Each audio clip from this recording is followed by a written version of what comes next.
Welcome back to Beers Up Sports Talk. Cebo in the house. Debo in the house. Week 2 of the NFL season. Before we get started, Debo, what you drinking, man? Well, for week 2, or another Victory Monday for both of us, I am drinking Clown Shoes. Yes. Have you heard of this? Yes. Yes, I have never had one before, and I didn't pick a one that I like, but it is called Rainbows Are Real. It is made with a beta pinene, which makes it have a little bit of a pine tree taste to it. So it is definitely a different taste. I saw hazy IPA, and I was like, I'm in. And not my favorite so far. Okay. I am drinking twice the daily serving from Trillium. Let's just take a look at this real quick. This is a goddamn milkshake. A goddamn smoothie. It is incredible. Oh, it looks fantastic. I'm slightly jealous. Oh, Jesus. That thing's not right. Not right. All right. Before I lose my mind, my white, red all over my face. It is what it is. All right. Let's get started. Before we get to the NFL, let's talk about our Boston Celtics. Ooh, Big win in Game 3. big win. Return of Gordon Hayward. Like we all said it was going to happen. It was going to come down to him. It happened to come down to him a little bit. How do you feel about the series right now? Well, first thing I want to say is, why are we waiting until Wednesday for Game 4? That's ridiculous. So the Celtics can go hang out in the pool in Orlando? Yeah, I saw that video. That was pretty awesome.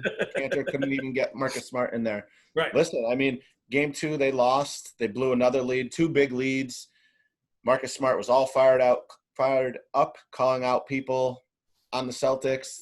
And they kind of needed it, because I'll tell you what, after Game 2, I was not excited. They looked lackluster. They didn't look like they were into it. Tatum just dribbling around. Let's kill 15 seconds and shoot a step back or sidestep 3 to win the game. Like, go to the hoop, get an and one, get fouled to make 1 foul shot out of 2.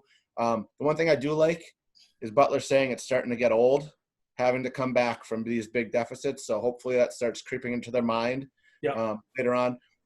Listen, they still have to win 3. Miami has to win 2. It's gonna be a fight to the end. Yeah. Here's my thing. The Celtics are the better team. They have the better team. They have better players. They have executed better, except for basically the third quarter in the first 2 games. Yep. It is, yes, to your point, the end of Game 2 with Jason Tatum. There is the stark contrast between Jason Tatum taking a step back, fadeaway three-pointer when he had plenty of time to shoot, and Jimmy Butler going to the rack with still like 8 or 9 seconds left on the clock. To me, it's just like, in those moments, if you want to score, get to the freaking hoop. Just go to the hoop. Just go to the hoop. And you could see that in Game 3. They came out. They were more aggressive. They took it to the hoop. They went at Bam, which I thought worked out pretty well for him, because as great as that block it was that he had, he's not going to get himself in foul trouble. He'll, at the end of the game, sure, he's going to make that block. But there were plenty of times they challenged him in the game in Game 3. And he was there, but he wasn't trying to stop him. And, shout out to Jaylen Brown, who just continues to show up and be – I mean, I know Marcus Smart's kind of like the defensive presence and kind of the motivator, but Jaylen Brown just continues to do it on both ends. He was matched up with Bam a little bit, and he played D, and he took it to the rack, and he just play after play. Absolutely. Yeah, I mean, I agree. Jaylen has been playing pretty good, but he had some moments where he looked out of it. Then he had that ridiculous rebound put back in Game 2 where I was like, oh, just do that all the time. The one thing that's still on the table, you didn't say they were going to win 4-0. You just said they were going to sweep them with Hayward. So that's still on the table. I said if Hayward was back Game 1, they were going to sweep. Oh, okay. I think. But I'm saying they can still sweep them with Hayward. And again, the next 4 games. Having Hayward back is a huge difference.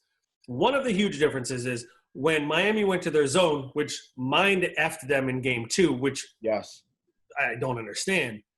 What did Hayward do? He went right to the free throw line. And once you get somebody on the free throw line in that zone, you can start to make things happen. And they did that. They did that. Yeah, no, Marcus Smart did it at the end of Game 2, but he would not shoot the shot. Shoot the shot. Do something. And that's one of Hayward's best shots, is that little mid-range jumper. Him being back in the game just makes the team flow a little better when he's out there. I don't want to say he doesn't necessarily make them better. He's not better than any. I'm not here to say that. I'm just saying he was on the court. He just made the flow a little better. He's still got to get better on his shots. I still feel like he doesn't have confidence when he drives to the lane, but he did enough last night or the other night that I thought he was the X factor. Again, they just got to put their feet on the throats of the Miami Heat because, to your point, Butler's tired of having to come back from 15, 20 every game. And if they can do it again, maybe Miami just stops coming back. Yep. You know, I don't know. Also, like, can I just say one thing? Like, I feel like the intentional fouls in the NBA are just – I don't even really know what to make of them anymore. Yeah. And I know – like, I just want to talk about Jalen's elbow on what's-his-face toward the end of Game 3. My man from Michigan who went to Williams, I'm completely blanking on his name. But he did the little elbow swing and caught him on the second one.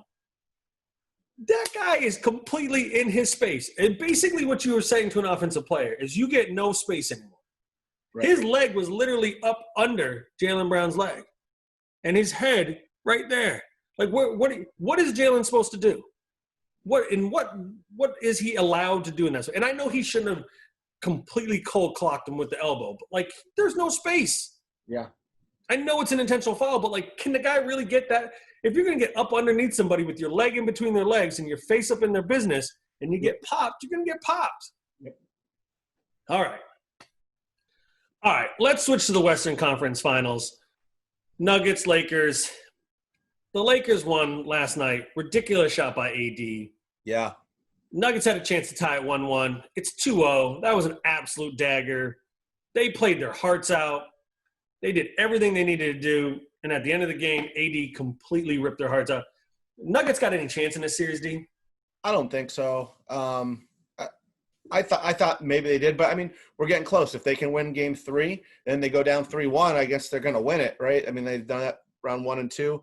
Right. No, I mean they were down 100 to 92, and Jokic scored like 11 straight points and gave them the lead, and you just kind of thought it was there. It was their game to win. Right. Man, 7-foot player should not be taking that shot that easily. No, but also, can we talk – I don't know if you watched the end of that game. Caldwell Pope hit a 3 from the corner with the shot clock winding down that he literally had no business making. Like, Nuggets were moving. They had a chance. They played great defense, 24 seconds. It literally is like 23.2. He, like, fumbles it and is like, swish. Just – I don't know. It's going to be tough to beat the Lakers because AD is playing out of his mind. And, like, LeBron was cold in the fourth quarter, but I'm pretty sure he had like 20 in the first half. So good luck with that. Good luck with that. All right, let's turn to week 2. It is winning Monday. The Bills are 2-0. The Packers are 2-0. They both lead their division. Kind of a big deal. Good second division win for you guys. What's your takeaway, D? What do you think? You know, Rodgers, 2 touchdown passes, only 180 yards passing, but he didn't need to. Like, when he needed to make a big completion, he did. But Aaron Jones is the story, man. 235 scrimmage yards, 3 more touchdowns, 75-yard touchdown run. You know, obviously outdone by Mostert, but that was a heck of a – like, at first I'm sitting there, I'm like, man, this defense – we've let up 2 touchdown drives in the first quarter to the Lions without Galladay. I'm like, oh, what is going on with this defense? And then they just shut them down the rest of the time, which calmed me down. And, you know, they had 4 sacks. They had the pick 6. And it's what you can want. I mean, again, no Galladay, so maybe next time it's a little bit closer. The offense is a little bit so I'm not, you know, we've played a really bad defense in Minnesota, and we've played an offense that wasn't at full strength in Detroit with a defense that's not that great either right now. Yeah, but here's the thing. You're 2-0 in the division. You're getting offense from everywhere. Yep. Right? You know, last week I joked about it being kind of the revenge tour for Aaron Rodgers. This week he was just like, Aaron Jones, do your thing, man. Yeah. And when you can have those games, now if you're the next week's team, the next opponent, you're like, well, which one are we stopping? We're gonna stop Aaron Jones and let Aaron Rodgers just bomb us out? Right. And you think about this, game 1 and 2, his stats, meaning Aaron Rodgers, could look so much better. We talked about MVS with drops. He had Sternberger dropped 2 huge ones, one near the end zone, one where kind of same thing as MVS here, and he's already turning up the field. You can't do that. You gotta catch it and then go. But it's a start. It's 2-0. It's 2 division wins. I'm happy. Are you happy with your 2 division wins? Yeah, man. We're 2-0. Yesterday was exactly what I kind of expected to have happen. So there's 2 types of games that can happen against the Ryan Fitzpatrick team. One where he plays out of his mind and has you thinking that you should give him another $60 million. Yep. And the game where he throws like 5 picks and it's a blowout. The Bills had a chance again early on to kind of separate themselves from the Dolphins. It didn't really happen. I think one of the killers of yesterday's game is at halftime there was a weather delay. The Bills had the momentum going into halftime, at least in my opinion. I know the Dolphins got a field goal, but I just felt like they were moving the ball well offensively. And, you get that long break at halftime. And then it became just kind of like a back-and-forth battle. They did intercept Fitzpatrick once, which kind of is the difference in the game. I mean, Josh Allen, he had his first 300-yard game last week, had his first 400-yard game this week. He leads the league in passing yards. Stephon Diggs leads the league in receiving yards. Those guys are clearly making it work. They were killing the Dolphins on these crossing routes. The announcers were like, can a safety take a couple steps back? Because they are literally just running the same play over and over again. But it worked. Take what you're given. Here's what I'll say. We're 2-0 in first place. No big deal. We were without our 2 starting middle linebackers yesterday. So that's Tremaine Edwards, Matt Milano, the 2 basically anchors of the defense we were without. And not a big surprise that we played a little bit more zone defense and that Ryan Fitzpatrick ate him up. He was on yesterday. It was annoying as hell to watch, but he was on. And when he's on and he's making his little 10, 15-yard passes, you just got to hope that he eventually makes a mistake. He did make the one mistake. They got the 1 pick, but a win's a win. Yeah, you got to take it. Yeah. How do you feel about the obviously Josh Allen's doing great and throwing and running, honestly. You worried about the running game at all, or you think it'll come? I don't think so, because it doesn't seem like that's not their offense right now. Their offense is to give the ball to Josh Allen and let him make plays. I think Brian Daboll, the offensive coordinator, this is year 3 for Allen. This is the progression. One of the things that they were talking about yesterday in the game, which when you really watch it, you can see. Last year, I talked about this at the preseason thing, all he was doing is chucking it as hard as he could. Now all of a sudden he's got touch. He's, painting, the outside corners, but he's also able to just lob it in there. He did that 2 or 3 times this day. And if he's able to do that, along with being able to make those tight throws, I think they're just letting him cook right now. They ran the ball all right. They ran the ball when they had to, but they were using a lot of screens, a lot of quick hits. They're getting the ball in people's hands quick and letting them make plays. And honestly, if Stephon Diggs is going to get as open as he's getting, they're just going to keep throwing him the ball. Because if at some point you got to open up and cover him more. And when they did that, Beasley got some, Brown got some. Everybody was cooking yesterday. Again, Allen threw for 417 or whatever. I don't even know. Ridiculous, but he's on fire right now. I think they're just going to keep throwing. Yeah, until he starts struggling. One thing I wanted to bring up that I forgot to talk about when we were talking about the Packers was Devontae Adams got hurt, hamstring. Right. It sounds like it was more of we're up by enough points where we don't need you to come back in, which is huge. So that's exciting to have him back next week against the Saints. Yeah, you got the Saints. We've got the Rams. Two pretty good games. Buffalo's at home. Are you guys at home? Don't know that answer, to be honest. That's too much pressure on you. I don't know that answer, but it is Sunday Night Football. Okay. That's the thing. The Bills are going to get their first real test next week, in my opinion. The Rams are playing well. They're moving the ball. They got a pretty good defense. Aaron Donald's going to be hungry, so we're going to see what happens. I kind of hope it is. I hope it is in Green Bay on a Sunday night. Might be a little chilly. That's true. That's true. No fans, but at least it'll be a little bit cold. That's right. All right. Let's jump to the NFL takeaways. D, what's your first takeaway from week 2? I think you and I are going to probably have this as a main takeaway. I think every person has talked about it since like 2:00 yesterday. The amount of injuries that happened yesterday. Nick Bosa, Saquon Barkley, Christian McCaffrey. I could keep going. I don't have time. This could go on forever. I just read that Seattle has 2 defenders out for the rest of the year. Cortland Sutton's out for the rest of the year. Out. Drew Lock, the quarterback of the Broncos, guy who they were hoping to figure out if he's going to be the one, is now out like 4 weeks. Garoppolo, Tevin Coleman, Mostert. Like, this is what we kind of expected out of basketball, hockey, just a lot of injuries. I know that there's more. To your point, we did talk about this. We said the injury bug was going to happen. No preseason, no real chance to get in game shape. And here we are week 2, and teams are getting decimated. I mean, yeah.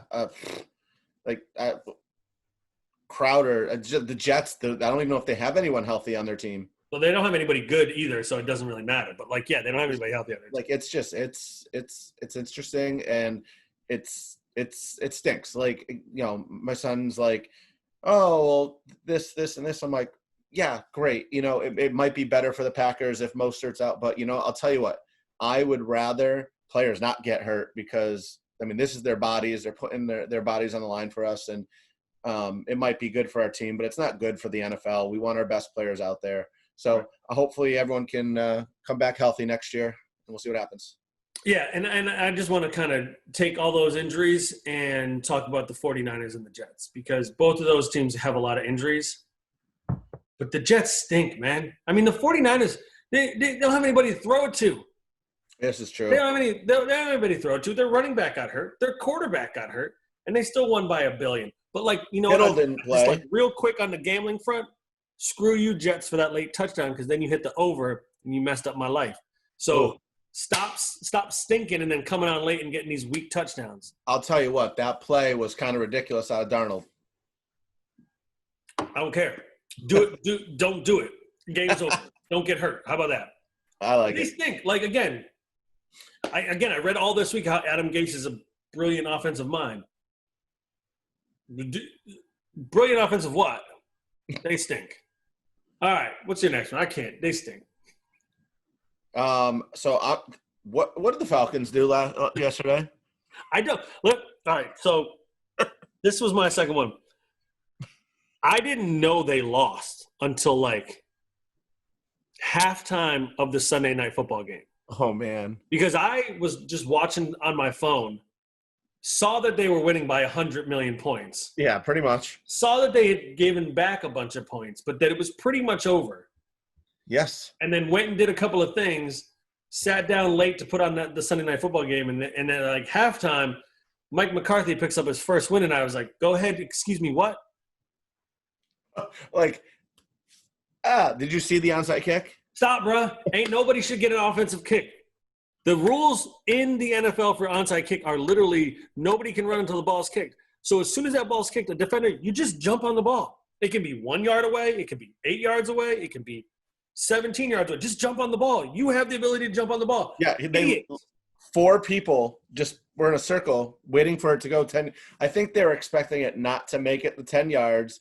There'd be a flag. It's like, okay, that's terrible. If the defense jumps on it, it's their ball. They can jump on it prior to 10 yards. No, they can't. Yeah, I'm sorry. The receiving team. They can. The defense, literally roll to you 5 yards away. You got it. Your ball. Good to go. That was historically awful. Here's the thing. Atlanta was kind of one of these sneaky picks to make it to the playoffs. They are now 0-2 against 2 good teams that they could have beat. Yeah. And yesterday should have been a blowout. And they just obviously couldn't get it together. And I feel bad for them. Again, everybody on that special team should get fired. The way that onside kicks are set up now, there's almost no chance for an offense to get an onside kick unless the defense just stops playing. Yeah, and they did. That was miserable to watch. It was funny because I literally, I don't know, probably midway through the fourth quarter or whatever, I sent a text to a Packer friend of mine, And I was like, nice to see McCarthy struggling with these Cowboys. And then, oops, maybe it was my fault. I mean, they're going to score a lot of points. Let's be honest. We've said from the beginning, they're not a bad team. Nope. They have a shot to win that division, especially with the way the Eagles can't seem to figure out how to play football anymore. But, like, they just got gifted a win yesterday. Like, 15 weeks from now, we might be saying, like, that comeback against Atlanta is what wins them the division. And the Eagles collapse against the Washington football team. So, you know, who knows? All right, I got one for you. Yeah. When is it going to be Tua time in Miami? Like, I'm just going to put that out there. I get that Brian Flores is trying to build something there. I get that they're not the worst team in the world. I get that they hung with the Bills for a long time yesterday. But are you really going to play this whole season with Ryan Fitzpatrick as your quarterback and not give your number 2-3 draft pick the chance to play quarterback? Like, your team isn't going to make the playoffs. So what are we doing? What I'm doing right now is I am looking at the Dolphins' upcoming schedule. We have a barn burner Thursday against the Jaguars. Like, what better time to have him play? Because then you got Seattle, San Francisco. Maybe after the San Francisco game, after he throws a couple picks and then playing the Broncos. So Patrick is going to do this thing where he has 6 bad games and then 1 good game, and they're going to be like, I realized that after I watched the game, the Bills survived. They're 2-0. That's great. But I'm thinking to myself, what are we doing with Ryan Fitzpatrick? Right. They literally went out and got Chan Gailey as their offensive coordinator to work with Ryan Fitzpatrick because those two have only ever been good when they work together, except when they don't work together in Buffalo and they suck. But, what are we – when are we going to hand Tua the keys? And the reason that I'm asking that is probably what I'm going to talk about, and that's Justin Herbert. Yeah. It was a fluke thing where Taylor – he literally didn't find out until coin toss that he was going to be starting that game. And Tyrod Taylor, awful. Sounds like it was something that, in the chest pains and, nothing too serious. But his statement, Lynn's statement was, he will be our starting quarterback when he's 100%. Tell you what, Tyrod Taylor is not going to be 100%. About 99 for the next year. 99.9 the rest of the season, man. But it just, yes, you're not going anywhere. The Chargers almost won that game. Same thing with Tua. He's got 2 good receivers. We talked about this. Gesicki looked awesome yesterday. That little 7th-round pick they got from Virginia Tech, making all sorts of catches. Yeah, they have they have. You got 3 running backs that can go. Though apparently they don't put Jordan Howard in on the goal line, which thank God they didn't because they couldn't score a touchdown when they did that. Idiots. Even the announcers were like, "You literally brought this guy into Miami for this reason." But at this point, and the offense that they run is all quick out short. It's Chan Gailey is the read option guy. Put Tua in. If you're the Miami Dolphins, what are we waiting for? What in God's name are you waiting for to happen to where you're like, oh, now it's Tua's turn? You're going to wait the whole season? Really, Brian? I just don't – I don't get it. No, I'm with you. And I think even more in that – and you're absolutely right. That was what was in my mind. You see, Justin Herbert almost upset the Chiefs yesterday. It literally took overtime. And the Chiefs obviously couldn't get it going at all. Yeah. That Chargers defense is good. But that's what the Chargers have been waiting for, an offense that can keep them in games because their defense is really good. It's just what are we doing down in Miami? Let the kid play. Unless he's not 100%, right? Unless they don't think he's 100%. Right. If that's the case, that's fine, but just let the man play. I'm with you. You got any more? I have one more. Let's hear it. Shout out to Cam Newton. Dude threw for 397, 71% completion percentage this season. The last play of the game wasn't the best, obviously, but man, they shouldn't even have been in that game, honestly.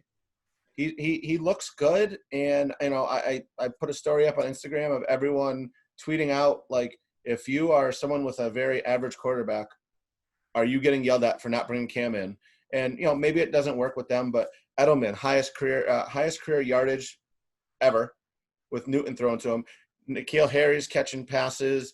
Izzo's catching passes. Like, he spreads the ball out. He doesn't look at one person or two people like Tom Brady tended to do. He's just like, let me find that open person. I trust my teammates. Let's do it. I'll say this, and I watched most of that game last night. Yeah, I get the whole thing. People saying like, I can't believe Team X didn't sign Cam Newton. Who knows what Cam Newton was asking for, right? And the other part of this is I just want to Bill Belichick's a great coach. The Patriots are a really well-run organization. Let's not forget that Josh McDaniels is a pretty damn good offensive coordinator. Tim Tebow made it to the playoffs with Josh McDaniels as his coach, right? That's fair, yeah. Just so I'm clear.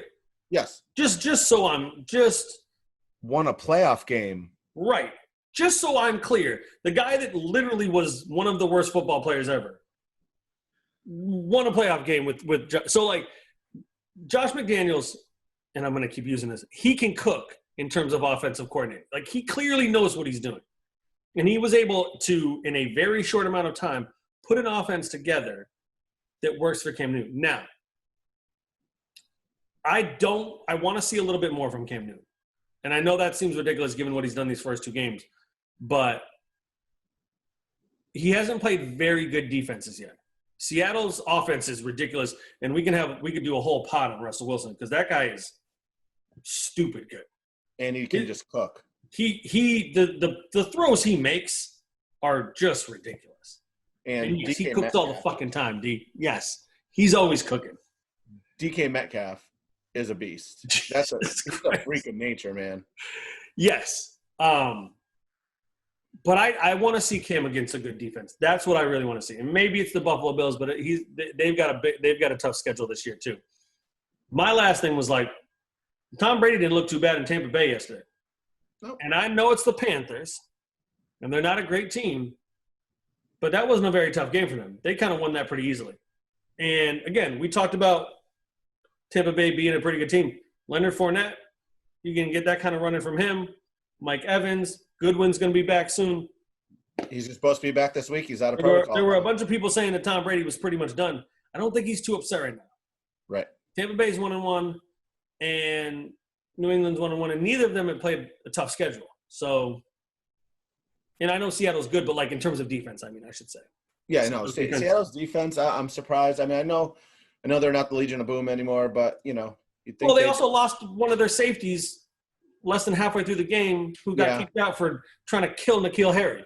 This is fair. And they just lost two more defenders. They lost Irwin, whatever. Right, for the year, right? Did he blow out his knee? And Blair.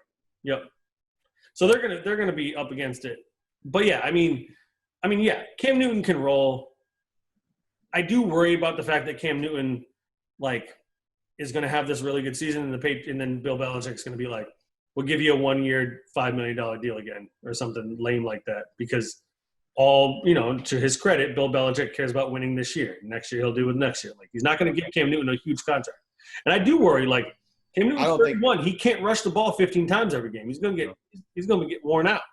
No, he's probably not going to get a payday again, which is sad. I don't know. Bridgewater just got that payday. Who knows? I get it, but you got to have a team that is ready to move on from their quarterback and not draft, a rookie. Right. Week 2's in the book. Packers at 2-0. Bills at 2-0. That's all that really matters, right, D? That's right. All right. Let's move to last call, presented by Progression Brewery. D, what do you got for me, man? Been going back and forth on what I want to talk about, and I feel like when we did our baseball over-unders and division winners and wild cards, I think we went to 7. There's 8 teams in each division going on to the playoffs. I'm not a fan. There's teams that are going to be under 500 in baseball going to the playoffs. Oh, and moving forward, over 162 games, you're going to have teams that have a losing record. And I think great point you brought up. I don't like it. I don't mind 6. I think we did 6 because it was 5, right? There was 3 buys. No, it was 6. I think it's been 6. No, they played a wild card in. So they had they had 2 wild cards, but now they have 5 wild cards. Like, I don't know, man. It just doesn't make sense. They're playing best of 3 series this year. Think about it. The Yankees wouldn't make it. Oh no, they got hot recently, so Houston wouldn't make it. Mm-hmm. They might, and they Red Sox aren't going to make it. The Red Sox are not going to make it. Cincinnati's in the hunt now, the Reds, and they got a stellar starting pitchers. I don't know. I think it's crazy to have 8 teams from each division go on and play a 7-game series. I know it's only 3 this year, but I don't know if that's going to happen. But I don't like it, and maybe it's because it's new. But get rid of it. I'm already over it. I'm with you on it. All right, I got to vent real quick. I'm a big soccer fan, big-time soccer fan. And for the last, 6 or 7 years, the English Premier League has been on every Saturday and Sunday morning on NBC Sports. It is literally one of the highlights of my weekend. I know that there's going to be soccer on from 7 a.m. to about 2 p.m. It is an amazing experience for someone who likes soccer to be able to turn on a TV and watch the best soccer in the world. NBC debuted the Peacock app just a little while ago and decided this weekend, and they did a little bit of it last weekend, that they were just going to put all these games on Peacock, an app that you got to pay for. Oh. What the fuck, NBC? This is not cool. This is not okay. No one's going to sign up for Peacock. I assume no one's going to sign up and pay money just so – I know you get other things, but, I watched the Premier League on NBC Sports because I like soccer. You know what was on NBC Sports on Saturday morning instead of soccer? Cycling. Even nobody's watching cycling. Nobody's watching soccer except for me and a handful of my friends, but no one's watching cycling. NBC Sports. NBC. Stop with the Peacock app. Put the game. This happened a couple of years ago where they tried to move games to certain. They weren't showing all the games, and basically after a couple of weeks, nobody was watching, and they brought it all back. I hope this happens again because, again, I like to watch the soccer on Saturday and Sunday mornings, and now I can't. The only game that they have is an NBC game at 12:30 on a freaking Sunday when, oh, by the way, football's about to kick off. Bad move, NBC. Please bring back soccer to NBC Sports. Stop with this dumb Peacock thing. I do not have time for it. I'm with you. I don't watch soccer, but I'll tell you what, I'll watch soccer over cycling any day. Yes. Thank you. I had to watch bass fishing on Sunday morning. That's all I'm going to say. And while I do love a good bass fishing tournament, it would have been better to watch soccer. Oh, and the other part about it, let me finish this rant, because I have YouTube TV, which is incredible, by the way. And what they would always have is the ability to watch the soccer games on demand after the fact. Now you can't even do that because they're not on NBC Sports. They're on the goddamn Peacock network. God, just stop it. Just stop it. All right, that's it for this one. We got to shut it down because I'm about to lose my mind. I got no more smoothie. It is what it is. All right, y'all. Till next time, Beers Up Sports Talk. Go find us on social media. Peace.